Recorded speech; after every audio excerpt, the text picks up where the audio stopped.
یہ جنگ ایسی کہانی میں بدل چکی ہے جو خون، انتقام اور طاقت کی کشمکش کے سائے میں لپٹی ہوئی ہے۔ محمد الزیف، جس کا نام سالوں تک دشمنوں کے دلوں میں خوف کی علامت تھا، آخرکار 13 جولائی کی ایک رات المواسی کی مٹی میں دفن ہو چکا۔ وہ جس عمارت میں موجود تھے اسے ایک ایسے حملے کا سامنا کرنا پڑا جس کی بازگشت پورے خطے میں سنائی دی، لیکن حیرت کی بات یہ تھی کہ حماس نے اس وقت ان کی شہادت کی تصدیق نہیں کی، جیسے کوئی آخری امید باقی ہو کہ شاید وہ ایک بار پھر ملبے سے باہر نکل آئے، جیسا کہ ماضی میں ہوتا رہا تھا۔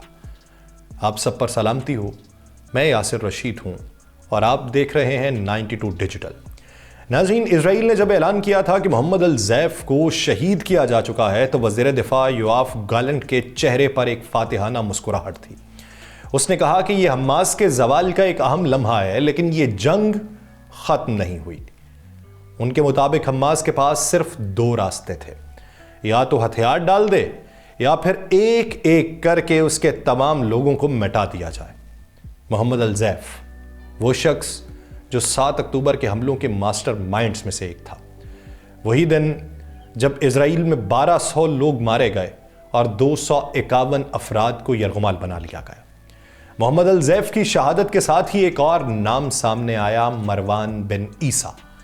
امریکہ نے پہلے ہی اس کی شہادت کا دعویٰ کر دیا تھا، لیکن حماس نے اب باضابطہ تصدیق کر دی ہے کہ وہ بھی اس جنگ کا ایک اور باپ بن چکے ہیں۔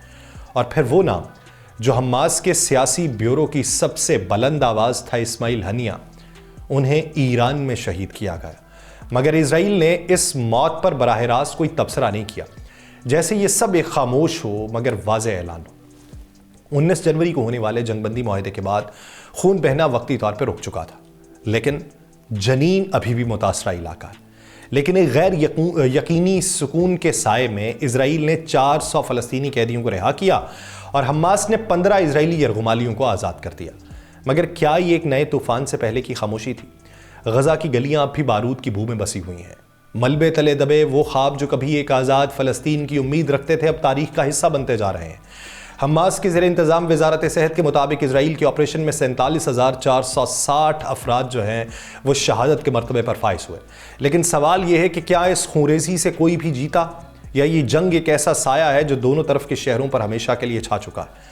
محمد الزیف کی زندگی کے ایسے سفر کی کہانی ہے جو بکھرے ہوئے خوابوں، مسلسل ہجرت، جنگ اور مزاحمت کے گرد گھومتی ہے۔ وہ 1965 میں خان یونس کے ایک مہاجر کیمپ میں پیدا ہوئے، ایک ایسے وقت میں جب غزہ مصر کے زیر تسلط تھا۔ ان کا اصل نام محمد زائب ابراہیم المصری تھا، لیکن قسمت نے انہیں ایک ایسا لقب دے دیا جو ان کی زندگی کے حالات کی عکاسی کرتا تھا، الزیف، یعنی مہمان، ایک ایسا مہمان جو کبھی ایک جگہ مستقل طور پر ٹھہر نہیں سکا، ہمیشہ اسرائیلی حملوں سے بچنے کے لیے ایک جگہ سے دوسری جگہ نقل مکانی کرتا رہا۔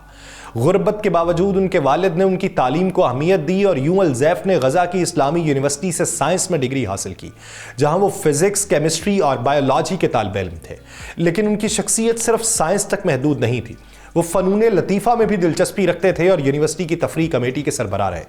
سٹیج پر مزاحیہ ڈراموں میں اداکاری کرتے ہوئے انہیں ابو خالد کا لقب ملا، ایک ایسا نام جو ان کی زندگی کے دوسرے پہلو کی نشاندہی کرتا تھا۔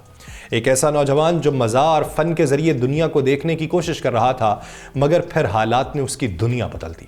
تعلیم کے دوران وہ اسلامی نظریات سے متاثر ہوئے اور اخوان المسلمون کے ساتھ منسلک ہو گئے۔ جب 1987 میں فلسطین میں پہلا انتفاضہ شروع ہوا تو الزیف نے بھی حماس کی صفوں میں شامل ہونے میں دیر نہیں کی۔ 1989 میں اسرائیل نے گرفتار کیا، 16 ماہ تک قید میں رکھا گیا۔ جیل میں انہوں نے زکریا الشوبجی اور صلاح شہادہ کے ساتھ مل کر ایک نئی تنظیم بنانے کا فیصلہ کیا، جس کا مقصد اسرائیلی فوجیوں کو پکڑنا تھا، اور یہی تنظیم بعد میں عزاء الدین القسام بریگیڈ کے نام سے جانی گئی، اور الزیف اس کے بنیادی رہنماؤں میں سے ایک بنے۔ رہائی کے بعد انہوں نے غزہ میں القسام بریگیڈ کو ایک منظم فوجی گروہ میں تبدیل کرنے میں اہم کردار ادا کیا۔ کچھ عرصہ وہ مغربی کنارے چلے گئے، جہاں انہوں نے ایک اور عسکری شاخ کے قیام کی نگرانی کی۔ 1993 میں جب عماد عقل شہید ہوئے تو الزیف ان کی جگہ تنظیم کے سربراہ بن گئے۔ پھر 2000 میں دوسرا انتفاضہ شروع ہوا اور فلسطینی اتھارٹی نے انہیں گرفتار کر لیا، لیکن وہ یا تو فرار ہونے میں کامیاب ہوئے یا پھر انہیں کسی خفیہ معاہدے کے تحت رہا کر دیا گیا۔ 2002 میں جب ان کے پیش رو سلاح شہادہ ایک اسرائیلی حملے میں شہید ہوئے تو الزیف عزاء الدین القسام بریگیڈ کے کمانڈر ان چیف بن گئے۔ اس کے بعد ان کا نام اسرائیل کی ہٹ لسٹ میں سر فہرست رہا اور ان پر کئی قاتلانہ حملے ہوئے جن میں وہ ہمیشہ کسی نہ کسی طرح بچ نکلے، مگر ہر بار ان کے جسم پر زخموں کے نئے نشان آتے رہے، یہاں تک کہ 2014 میں ایک فضائی حملے میں وہ شدید زخمی ہوئے اور ان کی اہلیہ اور 2 بچے شہید ہو گئے۔ 2015 میں امریکہ نے انہیں عالمی دہشت گردوں کی بلیک لسٹ میں ڈالا۔ دسمبر 2023 میں یورپی یونین نے انہیں اپنی دہشت گردی کے فہرست میں شامل کر لیا، لیکن الزیف کی کہانی وہیں پر ختم نہیں ہوتی۔ وہ ایک ایسا سایہ بن چکے تھے جو اسرائیل کے لیے ایک مسلسل خوف کا باعث تھا۔ ان کے بارے میں کہا جاتا تھا کہ وہ جنگی حکمت عملی کے ماہر تھے اور انہوں نے حماس کی عسکری صلاحیتوں کو جدید خطوط پر استوار کیا۔ 13 جولائی 2024 کو اسرائیل نے ایک اور حملہ کیا اور اس بار وہ بالآخر نشانہ بن گئے۔ حماس نے پہلے ان کی شہادت کی تصدیق نہیں کی، جیسے شاید وہ ایک بار پھر بچ گئے، لیکن پھر 2 ہفتے بعد اعلان کر دیا گیا کہ محمد الزیف اس دنیا میں نہیں رہے۔ یہ کہانی ایک ایسے شخص کی ہے جو خان یونس کے ایک مہاجر کیمپ میں پیدا ہوا، تھیٹر کے سٹیج سے نکل کر میدان جنگ کا کردار بن گیا اور جس کی زندگی مسلسل نقل مکانی، حملوں اور مزاحمت کے درمیان گزری۔ ایک ایسا مہمان جو آخرکار اپنی زمین کی مٹی میں ہمیشہ کے لیے دفن ہو گیا۔ محمد الزیف فلسطینی حلقوں میں ایک ماسٹر مائنڈ اور اسرائیلیوں کے لیے مرد موت یا 9 زندگیوں والی بلی کے طور پر بھی مشہور ہیں۔ یہ خطاب انہیں اس لیے دیا گیا کہ 2001 سے 2021 تک اسرائیلی فوج نے انہیں 7 بار شہید کرنے کی کوشش کی، مگر وہ ہر بار بچ نکلے۔ ان کی زندگی کے ایسے جنگجو کی کہانی تھی جو ہر بار موت کے منہ سے نکل کر دوبارہ میدان میں آ کھڑا ہو جاتا تھا۔ ایک ایسا سایہ جسے اسرائیل دہائیوں تک مٹانے کی کوشش کرتا رہا، وہ مگر نظروں سے اوچھل ہو کر اپنے منصوبے ترتیب دیتا رہا۔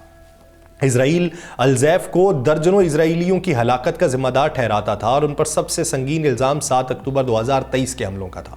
اس کے علاوہ 1996 میں یحییٰ عیاش کے شہادت کے بعد انتقامی کارروائیوں کے دوران تقریباً 50 اسرائیلیوں کی ہلاکت اور 1990 کی دہائی کے وسط میں 3 اسرائیلی فوجیوں کی گرفتاری اور قتل کے منصوبے کا الزام بھی انہی پہ تھا۔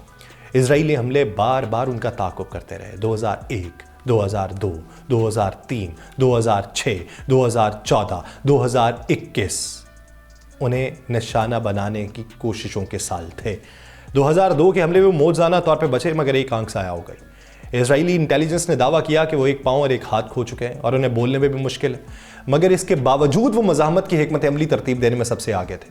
2014 میں جب اسرائیل نے غزہ پر 50 دن تک جنگ مسلط کی تو الزیف ایک بار پھر بچ نکلے تھے، مگر ان کی اہلیہ 7 ماہ کا بیٹا 3 سال کی بیٹی اس جنگ میں شہید ہوئے اور یہ لمحہ اسرائیل کے لیے ایک فتح کا اعلان تھا، مگر الزیف کے لیے یہ ایک نئی جنگ کا آغاز تھا۔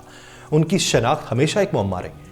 ان کی صرف 4 تصاویر موجود تھیں، ایک پرانی، دوسری نقاب میں، تیسری صرف ایک سائے کی شکل میں اور چوتھی وہ جو اسرائیلی فوج نے فروری 2024 میں جاری کی۔ کہا جاتا ہے کہ غزہ میں بھی بہت کم لوگ انہیں پہچان سکتے تھے کیونکہ ان کے لیے نظروں سے اوجھل رہنا ہی زندگی اور موت کا مسئلہ تھا۔ 13 جولائی 2024 کو جب وہ نشانہ بنائے گئے تو وہ ہمیشہ کے لیے خاموش اسرائیل کی نظر میں ہو گئے، مگر فلسطین میں وہ ایک ایسے رہنما کے طور پہ یاد کیے جاتے ہیں جو بار بار موت کے شکنجے سے نکلتا رہا، ایک ایسا شخص جس کا نام حماس کے عسکری ونگ کی تاریخ میں ہمیشہ کے لیے درج ہو چکا ہے، اور شاید وہ وہی ٹیپو سلطان دوبارہ کا ہے، اس دور کا کہ جس کے مرنے کی خبر کے بعد بھی دشمن کے اوپر ہیبت طاری تھی جب تک اس کی اپنی تنظیم نے اس کی شہادت کا اعلان نہ کر دیا۔ اور آج بھی محمد الزیف کے کئی کارندے اسی کی شکل میں مصروف عمل ہیں، تو دیکھیے کہ مستقبل کیا ہوتا ہے۔ مجھے دیجیے اجازت، اللہ نگہبان۔